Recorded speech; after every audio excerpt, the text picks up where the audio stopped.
Comment est-ce que les startups peuvent accompagner finalement la transformation digitale des grandes entreprises? C'est vrai qu'on a souvent parlé plutôt dans le sens inverse, à savoir ce que les grandes entreprises pouvaient gagner ou voire phagocyter au sein des startups. Là, on va essayer de s'intéresser à l'effet inverse, c'est-à-dire comment est-ce qu'elles apportent du sang neuf. On l'a un petit peu fait ensemble tout à l'heure avec Alexandre Malch. On a évoqué Vivatech. C'est vrai que ça a été la semaine dernière un événement important de voir comment la France pouvait aussi avoir en son sein toute une vivacité digitale, 6 000 startups, 50 exposants, 60 000 visiteurs. Mais finalement, est-ce que la start-up, qui est un petit peu une sorte de hors-bord dans l'économie, peut se marier au paquebot qu'est la grande entreprise? On va voir ça ensemble et on va commencer avec vous, Fleur Pellerin. On a connu des grandes entreprises, je pense notamment au laboratoire pharmaceutique il y a encore très peu de temps, qui imaginaient la start-up comme étant finalement un moyen d'externaliser sans trop de frais sa R&D et puis de racheter à la fin s'il y avait une trouvaille. On est encore dans cet état d'esprit, dans cette vision qu'ont les grands groupes de ce que peut leur apporter une start-up? Non, je crois que ça peut encore exister évidemment, mais il me semble qu'aujourd'hui, l'ensemble des secteurs de l'économie traditionnelle, entre guillemets, enfin des secteurs classiques de l'économie, ont compris que la révolution numérique allait passer partout. Et emporter beaucoup de choses sur son passage. Et donc, je pense que tous les secteurs de l'économie ont compris qu'ils avaient besoin à un moment ou à un autre de s'acculturer. Et pour ce faire, de développer un certain nombre de stratégies qui peuvent être... il n'y a pas une seule réponse d'ailleurs à ce besoin d'acculturation, mais ça peut être de l'innovation ouverte, ça peut être de la collaboration avec des startups, ça peut être de l'incubation, ça peut être du corporate venture. Donc il y a tout un tas de stratégies qui sont en train d'être déployées. Alexandre Malch en citait certaines tout à l'heure. Chez Accor ou encore chez Bouygues, il y a aussi une façon d'acculturer ces équipes en envoyant des salariés. Il y a ici, je crois, des DRH. Je pense qu'il y en a certains d'entre vous qui doivent pratiquer cela, mais lorsque vous êtes en partenariat ou que vous rachetez une start-up, les salariés peuvent parfois aller y passer un peu de temps pour comprendre comment ça fonctionne et ce, avec beaucoup de bénéfices.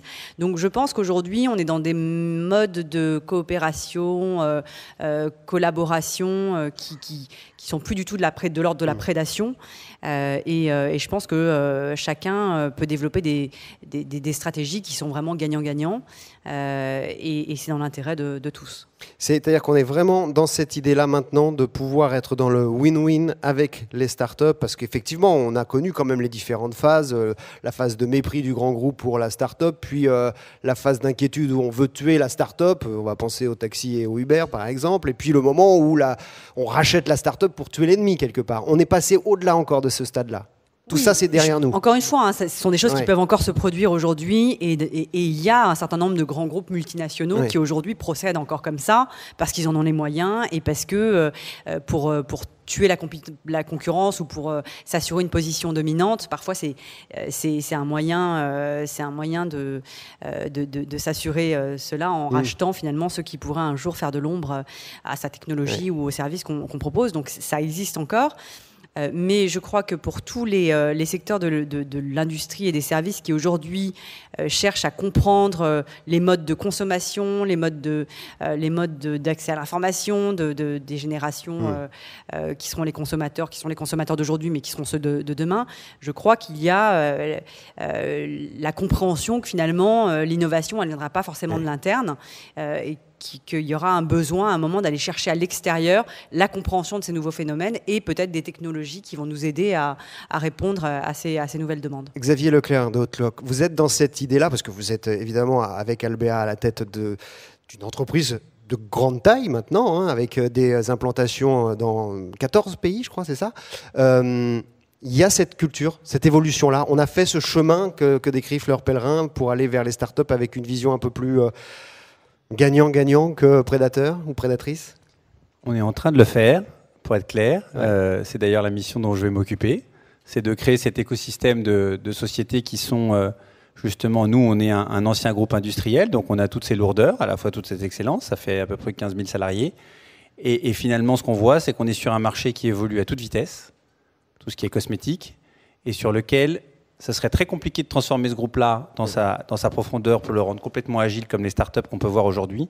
Et que finalement, il faut apprendre à travailler avec, pas du tout dans une idée de vouloir racheter, Et je pense que vouloir acheter tout ce qui existe sur le marché, comme vous le disiez juste avant, je pense que financièrement, de toute façon, c'est pas très intéressant. On ne sait pas ce qui sera valable dans 6 mois ou ce qui sera valable dans 9 mois. Et je pense qu'aujourd'hui, celui qui va gagner, c'est celui qui sera suffisamment agile pour travailler avec tout un écosystème. Dans chaque pays, c'est différent. En Chine, c'est différent. En Corée, c'est différent. On en parlait. Aux États-Unis, c'est différent. Au Brésil, c'est pareil. Franchement, ce serait utopique de croire qu'il y a une start-up qui permet One Size Fits All. Mais quand on est dans un grand groupe, avec ses lourdeurs, vous l'évoquiez, ça fait peur, cette agilité, cette vitalité-là. On se dit, on ne saura pas gérer ça. Moi, je trouve que ça fait du bien. Oui. Je rejoins ce que disait Alexandre et notre président a décidé de me mettre justement sur cette activité-là en plus de la partie CFO parce que faire le lien, faire la passerelle, on prend plus de risques, on s'autorise peut-être plus de choses et quelque part, on va sans doute simplifier un certain nombre de processus qu'on n'oserait pas faire. Fleur Pellerin, on parle de Corelia en ce moment parce que c'est votre actualité évidemment, mais ça fait quelques années maintenant que vous êtes au milieu des startups, que vous les côtoyez. Si on inverse un tout petit peu le paradigme, ces startups aujourd'hui, leur regard sur les grandes entreprises, les grosses entreprises, c'est un regard un peu arrogant, un peu amusé de les voir ainsi s'intéresser à elles pour ce qu'elles sont réellement. Comment elles anticipent cette relation ? Non, ça dépend. C'est difficile de généraliser. En plus, il y a beaucoup de startups dont les grands groupes ou les grands corporates sont, pour lesquels sont des clients. Donc, le rapport n'est pas forcément un rapport de domination, de concurrence. Il peut y avoir toute une palette de types de relations. Mais je pense qu'aujourd'hui, il y a cette logique d'écosystème, moi sur laquelle j'ai beaucoup travaillé quand j'étais au gouvernement, c'est-à-dire une sorte d'environnement dans lequel finalement il faut plusieurs ingrédients pour que ça forme quelque chose de productif, de dynamique, et il faut des grands groupes pour accompagner les startups, à la fois pour leur donner des débouchés, mais aussi peut-être demain pour les racheter, demain pour coopérer avec. Donc, on a besoin de cette diversité d'approche du business aujourd'hui. Et du coup, je pense que les startups sont aujourd'hui très intéressées aussi par ce que les grands corporates ou les grandes entreprises peuvent leur apporter en termes de débouchés. Donc, je pense que c'est pas du tout un rapport de méfiance, défiance, arrogance, etc. C'est un rapport de complémentarité, parfois de relations de business. Voilà, mais je pense qu'aujourd'hui, je le disais, vraiment l'ensemble des secteurs, y compris ceux qui ont été les plus peut-être lents à comprendre que la révolution numérique allait avoir un impact sur leur modèle économique. Je pense à des secteurs comme la grande distribution, comme l'hôtellerie, on en parlait tout à l'heure, mais c'est vrai que l'hôtellerie a mis du temps à comprendre que finalement, un acteur comme Airbnb ou Booking allait les concurrencer, alors que ce n'était pas forcément des entreprises qui se situaient sur le même type de produits ou de services. Donc cette intermédiation ou cette réintermédiation, finalement, elle a parfois été difficile à comprendre par certains. La grande distribution aussi, je crois, a eu du mal à comprendre ça. L'automobile a mis du temps à comprendre aussi que le produit de demain, l'automobile de demain, c'est au moins 50% de services. C'est plus seulement de l'industrie pure et du hardware. C'est aussi beaucoup de services, de l'assurance, de la voiture sans conducteur, etc. Donc aujourd'hui, il y a forcément une complémentarité entre ce que peuvent apporter des startups et ce que peuvent apporter des grands groupes. Et à mon avis, ceux qui tireront le mieux leur épingle du jeu sont ceux qui réussiront justement à faire jouer au mieux ces synergies sans prédation, mais vraiment en essayant de tirer le maximum d'une collaboration constructive. Alors ça, c'est intéressant, et je poserai aussi la même question d'ailleurs à Xavier Leclerc d'Hautecloque tout à l'heure, parce que en gros, ce qu'il faut maintenant, c'est trouver la bonne start-up, celle qui correspond à son propre développement à venir. Est-ce que ces grandes entreprises, Carlos Ghosn à son assemblée générale la semaine dernière disait on n'est pas concurrent de Tesla, c'est pas notre concurrent Elon Musk, au contraire, on a sans doute à gagner de ce qu'il arrive à faire lui sur ses voitures en Californie. On sait faire, quand on est une grande entreprise comme ça, détecter la pépite, la start-up qui va être le bon complément à son activité, son relais de croissance? C'est pas scientifique, c'est pas une science, donc c'est très difficile. Et effectivement, je pense qu'il y a un phénomène aussi d'apprentissage, il y a une courbe d'apprentissage. Et comme je le disais tout à l'heure, c'est quelque chose qui peut passer à la fois par une politique d'investissement, une politique d'incubation, une politique d'achat. Ça peut être aussi une politique de marché, d'achat, d'approvisionnement. Donc il y a plusieurs façons de procéder pour essayer d'identifier des startups qui peuvent être intéressantes pour le modèle économique de la grande entreprise. Et probablement les bonnes stratégies sont des mix entre plusieurs. Bientôt, vous allez avoir à Paris l'un des plus grands incubateurs d'Europe, sinon le plus grand incubateur d'Europe, le plus grand incubateur d'Europe à la Alfrécinet, à Station F. Il y a beaucoup de grands corporates, de grandes entreprises qui auront, je pense, intérêt à aller voir un peu ce qui se passe par là-bas, avec des incubateurs qui seront, ou des accélérateurs qui seront gérés par des entreprises, mais aussi par des écoles, par HEC, par Polytechnique.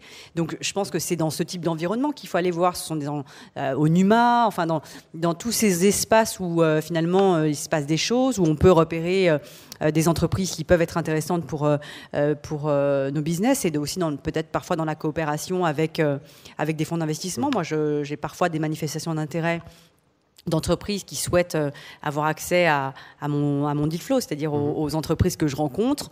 Parfois, je ne peux pas investir dans toutes, mais il y en a certaines qui pourraient être intéressantes d'un point de vue industriel pour des corporates, et parfois, il m'arrive de les mettre en relation. Donc voilà, c'est un peu comme ça, je pense, en gardant une forme de veille sectorielle que les entreprises peuvent, à mon avis, identifier les cibles qui sont intéressantes pour elles. Xavier Leclerc de Hot Clock, quand c'est le CFO qui doit gérer cette intégration, pas forcément cet achat, on l'a dit, mais ce travail dans une architecture ouverte, forcément il y a une prise de risque, forcément il y a des incidences économiques. Ça veut dire que comme vos clés pour essayer de détecter justement les startups qui sont des relais de croissance potentiels pour une entreprise comme Albéa? Je crois que, juste pour donner un exemple concret, je ne sais pas ceux qui ont pu aller sur le Vivatech la semaine dernière, mais quand on se promène et qu'on échange ne serait-ce quelques minutes avec ces entrepreneurs, on trouve des idées. Il y en avait un c'était dans mon ancienne activité, mais même il y en a qui s'appelait Break, c'était de la livraison avec des chauffeurs, et il a développé une société qui s'appelle Driver Phone. Protection des salariés, permettre de bloquer finalement toutes les fonctions SMS, email pendant qu'on conduit, réduction de la sinistralité. Je lui dis, vous avez pensé à aller voir Europcar, vous avez pensé à aller voir de voitures, etc. Et il n'avait pas forcément pensé. Donc, comme le disait Fleur, ils ont besoin de grands groupes pour les aider à déployer. Et le gars, il est tout seul. J'en vois une autre qui s'appelle Lucette. Donc là, c'est dans mon milieu, la cosmétique. C'est sponsorisé par TF1. Je n'ai pas trop bien compris pourquoi c'est sponsorisé par TF1. Donc ça rejoint l'idée des incubateurs qui font de la veille et qui aident finalement les femmes à choisir dans 25 000 références de beauté, en posant quelques questions pour essayer de canaliser un petit peu. Donc là, on n'est pas sur des startups. Moi, ce que j'aime bien dans ces startups-là, c'est qu'elles ne vont pas se faire acquérir.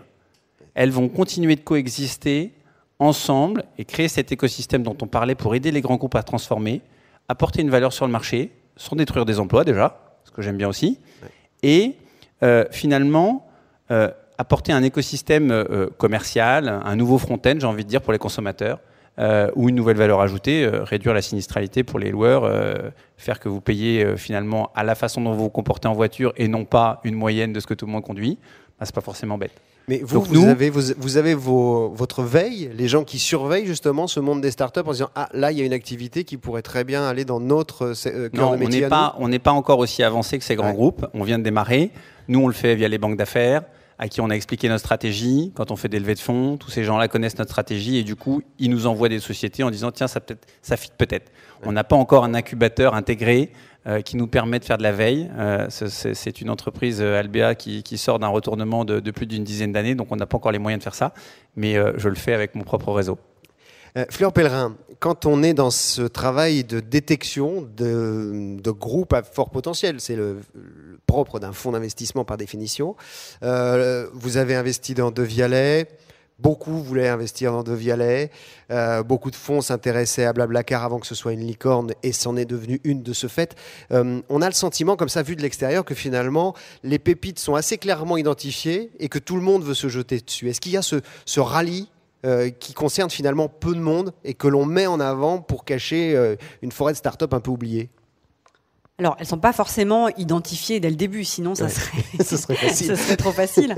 Mais c'est vrai qu'à partir du moment où elles commencent à être un peu plus connues et à partir du moment où elles commencent à avoir des revenus et où on commence à entrevoir la possibilité d'une introduction en bourse ou d'un rachat qui se comptera en centaines de millions d'euros, voire en milliards, là, effectivement, il peut y avoir des appétits qui s'aiguisent. Et donc, dans les dernières levées de fonds, là, ça devient très, très compétitif. Et c'est vrai qu'aujourd'hui, il y a une conjugaison entre le fait qu'en France, mais c'est sans doute vrai aussi en Europe, moi je trouve qu'il y a quand même eu énormément de changements au cours des quelques dernières années dans la capacité de l'écosystème français à produire des entreprises qui vont être visibles de manière à l'international, qui ont des ambitions internationales, qui peuvent devenir des champions tech européens, voire mondiaux. Et donc... c'est vrai qu'au cours des dernières années, on a eu à la fois ce changement de dimension, je trouve, parmi les entrepreneurs français, et en même temps une structuration de l'économie, enfin de l'industrie du capital investissement, avec plus d'équipes, probablement plus d'argent aussi, avec des valorisations qui ont tendance à augmenter. Et donc ce double mouvement fait qu'effectivement, il y a un certain nombre de tours qui sont très très compétitifs et où finalement ce sont les entrepreneurs qui choisissent leurs financeurs Oui, c'est ça, et qui excluent parfois des financeurs, et qui les excluent en fonction de critères qui leur sont propres, mais qui sont souvent ce que les fonds ont à proposer en termes de valeur à l'entrepreneur. L'effet différenciant, la plus-value que vous apportez dans un dossier. Nous, très clairement, on propose, moi mes LP, c'est-à-dire ceux qui ont apporté l'argent au fonds que je suis en train de conseiller pour qu'ils investissent. C'est une entreprise qui a eu une trajectoire absolument fulgurante en Corée. C'est le portail numéro 1 Internet en Corée, Naver, qui a été créé à la fin des années 90 et qui aujourd'hui représente un groupe qui vaut 40 milliards de capitalisation boursière. Donc ce sont des gens qui en moins de 20 ans ont créé une success story de 40 milliards. Donc c'est quand même assez peu fréquent. En tout cas, quand j'étais ministre en charge de l'économie numérique, j'en rêvais pour la France. Et il faut savoir que la Corée est une économie où il n'est pas facile pour une PME. C'est ce que j'allais vous dire, c'est-à-dire que c'est pas très coréen en plus, voilà. Même dans l'état d'esprit. Donc nous, ce qu'on apporte, c'est l'expérience de ce groupe, c'est l'accès au marché que représente ce groupe, non seulement en Corée, mais dans toute l'Asie du Sud-Est, parce que Line, le réseau social qu'ils ont développé, est présent avec presque 300 millions d'abonnés actifs dans toute l'Asie du Sud-Est. Et donc ça, par exemple, pour une entreprise de luxe, c'est très attractif. Donc nous, ce qu'on offre, c'est ce pont vers l'Asie de l'Est et du Sud-Est. Et il y a beaucoup d'entreprises pour lesquelles, finalement, cette promesse d'avoir un accès facilité à des partenaires industriels, à des partenaires business en Corée ou en Asie, c'est finalement quelque chose de très très très précieux. Et on l'observe avec De Vialet, par exemple. On a une capacité vraiment à délivrer à rendre réelle cette promesse qui est très intéressante pour les entreprises. Xavier Leclerc de Haute-Cloque, vous avez... On disait avec Fleur Pellerin à l'instant que finalement, il y a peut-être plus de financement, plus de capacité de financement aujourd'hui qu'il n'y en avait il y a 5 ou 10 ans pour les entreprises françaises. Vous avez vécu un LBO, vous, de votre côté, pour Albéa, mais vous avez ce sentiment-là aussi qu'il y a une sorte peut-être de plafond de verre du financement qui a été dépassé, là ? Ce que je trouve intéressant dans les incubateurs que montent les grands groupes, justement, c'est à la fois de fournir une alternative aux fonds d'investissement, parce qu'on en parlait tout à l'heure avec Fleur, il y a quand même un seuil. Tout ce qui est seeds et au départ, qui est quand même difficile, sur lesquels les fonds n'aiment pas intervenir. Et en fait, ils permettent quand même d'écrémer, j'ai envie de dire, quelques dossiers et de filtrer un petit peu la quantité. Aujourd'hui, pour en trouver une, c'est très compliqué. Et donc, je pense qu'ils font un pré-filtrage de ces sociétés-là et ils offrent une bonne alternative à des fonds qui ne sont pas capables de se positionner sur des dossiers comme ça avec du risque. Et pourquoi je dis ça ? C'est parce qu'en fait, ils le connectent à leur business model, donc ils réduisent le facteur risque. Alors que le fonds, tant qu'il regarde le dossier mais qu'il n'a pas trouvé un client qui était intéressé, le risque, il est plein. Donc je pense que l'intérêt de ces incubateurs qu'on ne voyait pas avant, c'est de faire diminuer le risque, de permettre à plus de petites entreprises de démarrer leur activité et de trouver finalement un marché. Mais si on allait à Vivatech la semaine dernière, sur le stand d'LVMH ou sur le stand d'EDF, moi j'ai vu des trucs qui n'avaient rien à voir avec LVMH ou rien à voir avec EDF. Sur EDF, il y avait un gars qui faisait du printing 3D en métal, en Belgique, et je lui dis mais qu'est-ce que ça fait à l'intérieur du groupe ? Ça ne fait rien à l'intérieur du groupe, c'est du développement. Nous, on y voit un intérêt très intéressant, réduire le temps de développement des moules pour les pièces de maquillage, pour les flacons de parfum, enfin les capots de parfum, pas les flacons parce que mon confrère est là et c'est en verre, donc les capots. Et aujourd'hui, c'est un vrai goulot. Et ces gens-là, ils développent quelque chose, ils n'ont même pas idée que ça peut venir nous aider. Donc finalement, c'est en allant les rencontrer qu'on va trouver un marché, et ils sont hébergés au sein d'EDF. Je ne sais pas si tout seul, il aurait pu réussir à s'en sortir. L'amorçage, ça va mieux. Ouais. C'est ce que vous disiez, Fleur Pellerin. La croissance, c'est-à-dire l'accompagnement de cette croissance, de ces startups pour qu'elles deviennent PME, PMI, puis ETI, voire un groupe international. Là, ça pêche quand même encore un peu. Ça reste très compliqué. En fait, l'étape qui reste la plus compliquée pour les entreprises françaises, c'est le passage, c'est vraiment le passage à l'échelle, c'est-à-dire ce qu'on appelle le segment dans l'investissement, ce qu'on appelle le segment de croissance ou growth. Et donc, c'est là qu'il y a une prise de risque importante de la part des investisseurs, parce que réussir une internationalisation, c'est vraiment et donc l'implantation sur des marchés américains, asiatiques, etc. C'est vraiment le moment compliqué où finalement ça peut marcher, mais ça peut vraiment échouer. Donc, il y a une prise de risque importante et ça coûte beaucoup d'argent en général de lancer un produit ou un service sur un marché étranger.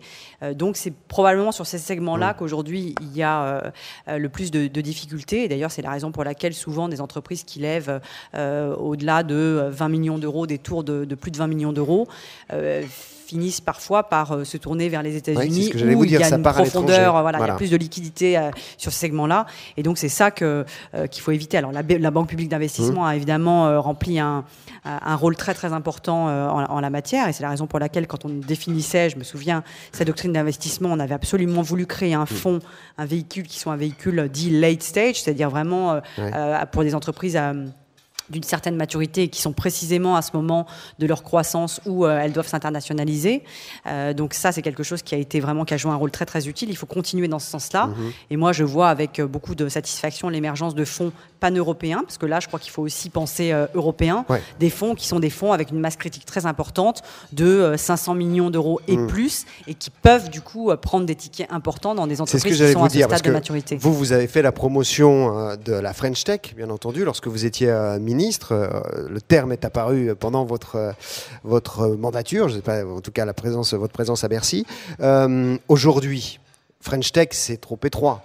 C'est-à-dire aujourd'hui, c'est au moins European Tech. C'est là où il faut que ça se joue. Peut-être si on veut être une alternative au duopole, et j'interrogerai Xavier tout à l'heure là-dessus aussi, au duopole que représentent les Américains d'un côté ou les Chinois. J'ai vu que les Chinois et notamment Alibaba venaient de signer un accord avec Vinexpo pour vendre du vin sur le site Amazon chinois, quoi. Donc c'est à l'échelle européenne que ça va jouer maintenant. Ouais, la French Tech reste à mon avis le mot important, parce qu'en fait ça désigne les fondateurs qui sont français, qui ont créé leur entreprise à partir de la France. L'ambition, évidemment, elle doit être au moins européenne aujourd'hui. C'est-à-dire qu'il n'y aura évidemment pas de licorne sans une dimension internationale. On imagine mal une entreprise atteindre une valorisation de 1 milliard d'euros sans avoir un produit ou un service qui s'adresse à un public international ou au moins régional.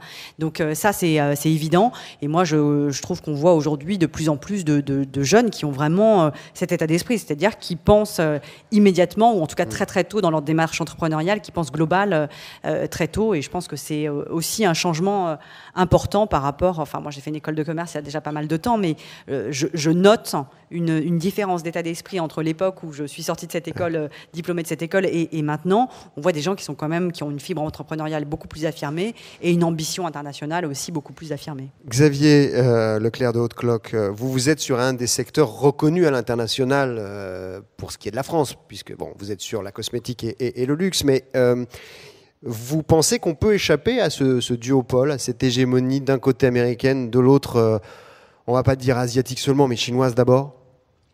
Je pense que c'est possible. Je pense qu'il y a deux éléments dont on parle depuis tout à l'heure. Alexandre a parlé il y a à la fois la recherche de capital, et aujourd'hui, que ce soit avec les fonds, les incubateurs. Un point aussi important, je rencontrais il n'y a pas très longtemps l'ancien patron d'Alternex là, qui est rentré dans un des Big Four. Aujourd'hui, Alternex permet des introductions en bourse sur des montants qui sont très petits par rapport à ce qu'on faisait avant. Donc les États-Unis étaient très connus pour les petits montants. Là, il y a une société qui fabrique un Wi-Fi, je ne sais plus pour quel réseau, qui est parti faire un IPO pour 8 millions. Donc la valeur de son chiffre d'affaires, c'est quand même des sommes qu'on n'avait jamais franchies à la baisse. Donc je pense que le capital va être là. Après, il y a un deuxième point, il ne faut pas que du capital pour développer des startups, il faut aussi des talents. Et donc des talents à la fois dans l'entreprise, mais aussi l'intérêt des fonds, c'est quand même qu'ils apportent une expertise, ils apportent un cadre de développement. Et c'est vrai qu'aujourd'hui, j'ai envie de dire, le duopole, il est plus dans la maturité des investisseurs américains sur développer et accompagner des entreprises et des gens qui prennent des risques, qu'on trouve moins en France. Les gros fonds dont parlait Fleur tout à l'heure, qui existent en Europe ou qui sont en France, ils sont moins nombreux à accepter de prendre des risques comme ça, parce qu'ils ont moins d'expérience. Donc je pense que le temps va dans le bon sens. Toutes ces entreprises grossissent. On pourrait les nommer les Xavier Niel et tous ces gens-là qui ont déjà commencé à faire monter le seuil et créer de la volumétrie, à mon avis, vont permettre à une masse en Europe d'émerger et de résister un petit peu mieux. Il n'y a pas que l'argent qui va compter. Je pense que c'est un flot de capital des deux côtés, mais il y a quand même des idées et il y en a quand même encore beaucoup qui viennent de notre coin. Fleur Pellerin, quand on préparait cette table ronde ensemble, vous me disiez, moi je vois des ingénieurs qui n'ont plus forcément envie d'aller aux États-Unis. Ce qui est plutôt rassurant, et là je vous fais évidemment confiance là-dessus, mais en même temps, quand on observe les milliards injectés par les GAFA, que ce soit dans la blockchain, dans l'intelligence artificielle, dans la voiture autonome, on se dit c'est un combat qui est quand même difficile à gagner, parce que difficile de faire jeu égal avec eux. C'est difficile parce qu'il y a un certain nombre aussi de règles du jeu qui ne sont pas les mêmes pour eux et pour nos entreprises, en matière fiscale, en matière de régulation. Donc déjà, il y a aussi une responsabilité. Et moi, en tant que membre du gouvernement, en tout cas, ce sont des sujets qui me préoccupaient beaucoup, mais je pense qu'ils sont loin d'être clos. Donc je pense qu'il y a une responsabilité assez importante des institutions et des responsables politiques en la matière, parce que jusqu'à présent, il faut bien le dire, mais la réglementation européenne a plutôt desservi les intérêts économiques des entreprises européennes, en laissant les portes grandes ouvertes pour la domination de multinationales d'autres pays. Donc là, je pense qu'il y a un vrai sujet, et je pense que le règlement, en particulier sur les données personnelles qui va entrer en vigueur l'année prochaine, est un premier pas dans ce sens-là. Je pense qu'un certain nombre de démarches en termes d'abus de position dominante, de politique de concurrence qui sont en cours actuellement vont également dans le bon sens, mais je pense qu'il y a vraiment encore des choses à faire pour que la réglementation soit peut-être plus favorable. C'est pas du protectionnisme, mais c'est juste pour faire en sorte que tout le monde joue à armes égales. Et en matière fiscale, là aussi, il y a un énorme enjeu, si vous voulez, parce que ces entreprises multinationales qui pratiquent un évitement de l'impôt extrêmement efficace, du coup accumulent des quantités de cash absolument invraisemblables qui leur permettent de gagner un peu la guerre, enfin d'essayer de gagner en tout cas la guerre des talents et d'attirer à eux les meilleurs cerveaux du monde. Donc tout ça est très lié finalement. Donc je pense qu'il y a une responsabilité des institutions pour rétablir des règles de jeu et un terrain de jeu équitable pour tout le monde. Après, il y a aussi, je pense, moi j'ai l'impression, en tout cas c'est quelque chose que je ressens, mais il y a une volonté des entrepreneurs, des créateurs d'entreprises ou des porteurs de projets européens de faire quelque chose en Europe. Il y a une sorte de patriotisme économique et une volonté de faire en sorte qu'on puisse construire des champions européens et mondiaux demain en Europe. Donc je pense qu'il y a en ce moment une bonne conjugaison. Puis il y a aussi un contexte politique qui fait que peut-être l'élection de Trump aujourd'hui ouvre un certain nombre d'incertitudes pour le développement pour les politiques macroéconomiques et pour le développement de l'économie. Et donc, il peut y avoir aussi un moment intéressant, une dynamique intéressante pour l'Europe. En tout cas, il faut y croire, parce que sinon, on se condamne à être des vassaux ou des prestataires des multinationales américaines et chinoises. Donc, je pense qu'il faut vraiment y croire. Il faut avoir confiance dans notre capacité à créer cette richesse, cette valeur-là. Et il faut avoir confiance dans notre jeunesse aussi pour demain créer des leaders mondiaux. Xavier, quand on est à la tête d'une entreprise et qu'on a envie de donner une chance évidemment à ses startups et puis à son entreprise tout simplement pour qu'elle se développe, on a besoin de quoi du côté du législateur là ? On a besoin d'investissements lourds dans le numérique, mais dans la fibre, le très haut débit, sur l'ensemble du territoire, où on a besoin de règles qui assouplissent justement les mesures fiscales telles qu'on le disait tout à l'heure avec Fleur Pellerin. Avant ça, on a surtout besoin d'avoir un peu de la passion, d'avoir du plaisir. Alexandre en parlait tout à l'heure. On n'est pas tous mobilisés tous les matins par l'idée d'aller chercher des milliards de dollars aux États-Unis, et c'est ce qui protège un petit peu peut-être l'Europe aussi. Il y a de la place pour fonctionner comme on fonctionne. On n'est pas obligé d'être le plus gros du monde systématiquement dans tout ce qu'on fait, et on peut se faire plaisir au quotidien comme ça. Donc j'ai envie de dire, il y a pas mal de chefs d'entreprise et de start-upers européens qui pourraient effectivement sans doute gagner 100 fois plus que ça à l'étranger, mais qui se plaisent, j'ai envie de dire, dans notre écosystème à nous. Et je pense que c'est nos valeurs aussi, c'est nos racines. On a la chance d'en avoir. Et donc je pense qu'il faut jouer sur cet aspect-là. Il n'y a pas que le dollar qui nous drive le matin. Donc après, Est-ce que si on modifie l'écosystème, ça nous rendra les choses plus faciles? Sans doute. Le législateur peut sans doute, j'ai envie de dire, nous faciliter un peu les choses. Quand on voit ce qu'on est ponctionné, quand on redresse... Moi, je suis spécialisé dans le retournement d'entreprises en difficulté. J'ai envie de dire, il n'y a pas grand monde qui voulait reprendre les entreprises au moment où je suis arrivé dedans. Break, il lui restait 3 mois à vivre. Albéa, il y a 15 000 salariés. Je pense qu'il lui restait pas grand-chose à vivre non plus. Et quand je vois comment on est ponctionné à la sortie de ça, je me dis finalement, l'État n'a pas fait son boulot déjà en tenant cette boîte-là quand il l'avait. Ensuite, derrière, on la reprend, on la redresse. Et puis, finalement, il prend le droit de se resservir derrière. Ça peut être un petit peu repensé sans doute. Et donc je pense que ce qui va aller peut-être dans ce nouveau gouvernement sur à la fois les risques rewards, les durées de détention et tout ça, ça peut aller dans le bon sens. Je pense qu'il faut pas qu'on ait peur de rémunérer le risque que les gens prennent et qu'on arrête de toujours vouloir faire ce que les gens font aux États-Unis ou en Chine. Mais apprenons à rétribuer ce qui doit être rétribué correctement chez nous à notre niveau. Vous y croyez beaucoup à ça aussi, Fleur Pellerin? Là, on est sur de la philosophie quasiment. Hein. On est sur de l'état d'esprit, de la façon de voir le monde et le monde économique côté vieux continent. Ça me fait penser à Jack Ma qui disait il y a quelques mois que d'ici 30 ans, on aura un PDG qui fera la une de Times, qui est un robot doté de l'intelligence artificielle. Bon, est-ce qu'on est censé aussi avoir un peu ce rôle-là de garder une forme d'humanité dans notre économie, y compris digitale, face à une vision peut-être plus globalisante? Ah oui, là, on va... Non, mais il y a un énorme sujet, effectivement, sur les conséquences de l'automatisation et de l'intelligence artificielle sur l'ensemble de l'économie, parce qu'il est évident que l'ensemble des secteurs seront impactés. En tout cas, le travail sera très très clairement impacté par cette nouvelle révolution-là, ou cette poursuite de la révolution numérique à travers ces technologies. Et donc, effectivement, il dépend un peu de chaque pays et de chaque consensus social de définir la manière dont on va répondre à ça. Est-ce qu'on va considérer que c'est de la responsabilité de chacun de se former et de s'adapter à ce nouveau contexte et donc de garantir sa propre employabilité, ou est-ce qu'on considère qu'il y a un rôle que l'État doit jouer pour préparer les gens à ces ruptures-là? La réponse ne sera pas forcément la même en France, au Royaume-Uni, en Scandinavie et en Espagne, par exemple. Donc oui, je pense que ce sont des sujets très importants, sujets dont on parle très peu finalement. Il y a eu des campagnes électorales récemment, j'en ai pas du tout entendu parler, donc je pense que ce sont des sujets qui sont absolument cruciaux et dont on ferait bien de s'emparer, parce que c'est pas de la prospective, c'est demain. Donc moi, je pense que ce sont des sujets, oui, très importants, et qu'on a probablement en Europe, en tout cas, des réponses un peu différentes à apporter. Je vous voyais, Xavier, on s'approche de la fin de cette table ronde, donc de la conclusion. C'est cette vision-là que vous avez envie qu'on puisse partager, en tout cas à l'échelle européenne, face à l'ensemble du duopole qu'on décrivait depuis tout à l'heure, d'un côté les États-Unis, de l'autre la Chine. Moi, je trouve ça beau, en allant Vivatech, il y a toutes ces startups qui apportent des choses.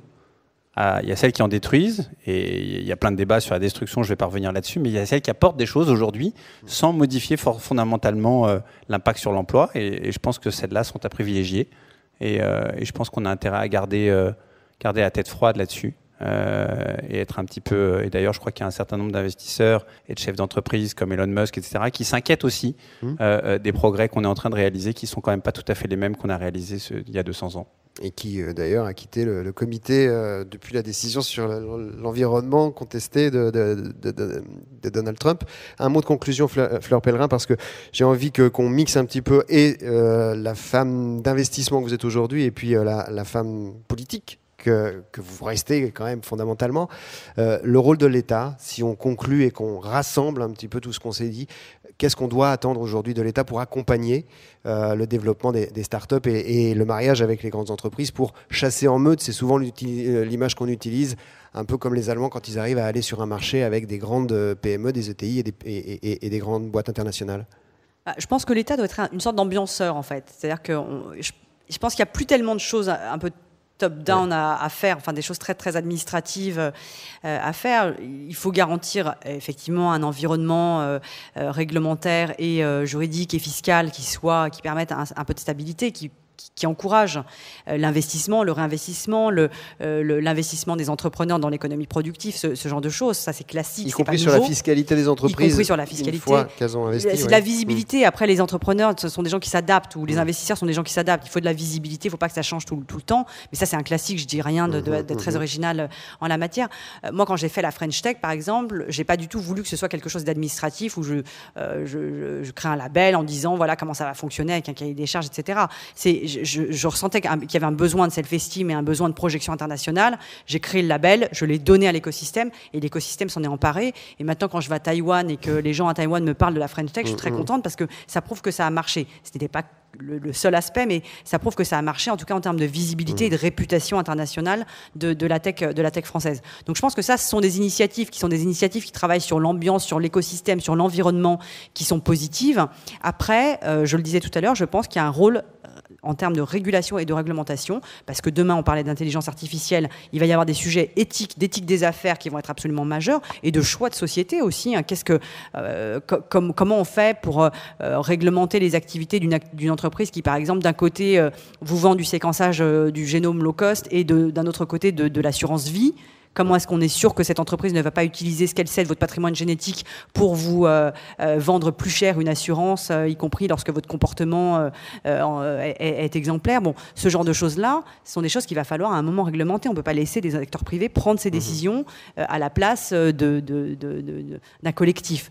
Donc voilà, moi je pense qu'il y aura un rôle des institutions qui sera un rôle d'encadrement d'un certain nombre de pratiques business. Et de faire en sorte que l'ambiance, l'écosystème, l'environnement soit le plus favorable possible au développement d'activités créatrices de valeur et d'emplois, évidemment, si possible. Merci beaucoup à tous les deux, Fleur Pellerin, présidente de Corelia Capital, et Xavier Leclerc de Haute-Cloque, directeur financier et VP Beauty Solutions d'Albéa. Merci à tous les deux et bonne soirée, puisqu'on va passer à table, si j'ai bien compris.